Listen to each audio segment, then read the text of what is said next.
Do you ever get frustrated at someone and you kind of just try to avoid them because they drive you crazy in a sense? I want to share something with you that I hope will help you look at individuals that drive you crazy just a little different.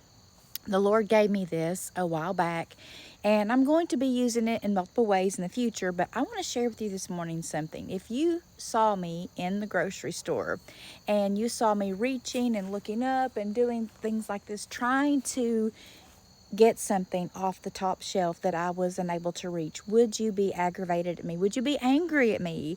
Or would you dismiss me in any way? Most often you would not. And also, you might, if you're taller than me, offer to help reach the item on the top shelf to me. It wasn't too long ago, I was in the grocery store and this very thing happened, and without me even asking, some tall gentleman said, "Can I get that for you?" And I said yes.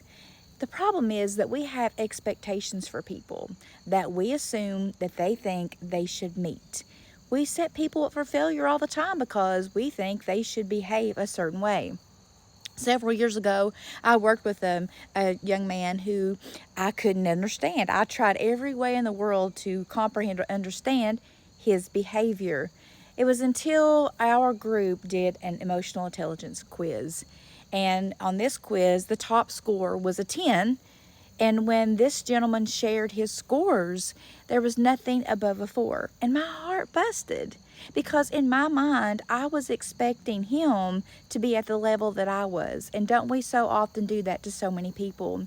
And I want to challenge you today to think about it. You wouldn't be aggravated if someone couldn't reach the top shelf in a grocery store. And also, should not we think about maybe they're not spiritually, they're not emotionally to the level that we are, and we hold them accountable based upon where we are in life. The next time that you see somebody in the grocery store struggling to reach something, reach out and help them. But also, when people are frustrating you, maybe just for a moment, you could take a second to say, wait a minute, maybe they can't reach the top shelf. And what does good people do? We either pull up a step ladder, we reach them, or we help them get the item they are in need of. We can't be critical or criticize or complain about people that aren't where we are because people haven't experienced what we've experienced, been reared like we've been reared. There are so many components into that. And sometimes we get frustrated at the person when in all honesty, it's the emotional intelligence. It's the personality. It's not the person. It's the behavior of the person. And if we could ever dig deep enough to wonder why that behavior, that person is behaving that way. I always like to use the analogy to take a moment to wash someone's feet. You change your perspective. When you kneel, you begin looking up at the person, not down at the person.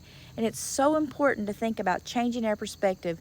I always imagine sometimes when I can't understand a person or a person gets on my nerves or drives me crazy, if I were to kneel and look up at them instead of look down at them. If I were to unlace their shoes or go through a situation thinking about looking at the road they had been traveling. It is not my road. They don't have my experiences or my intelligence and the experience that I have received. So maybe we could just cut everybody a break. And maybe we could think about the person that's driving us crazy just simply isn't able to reach the top shelf.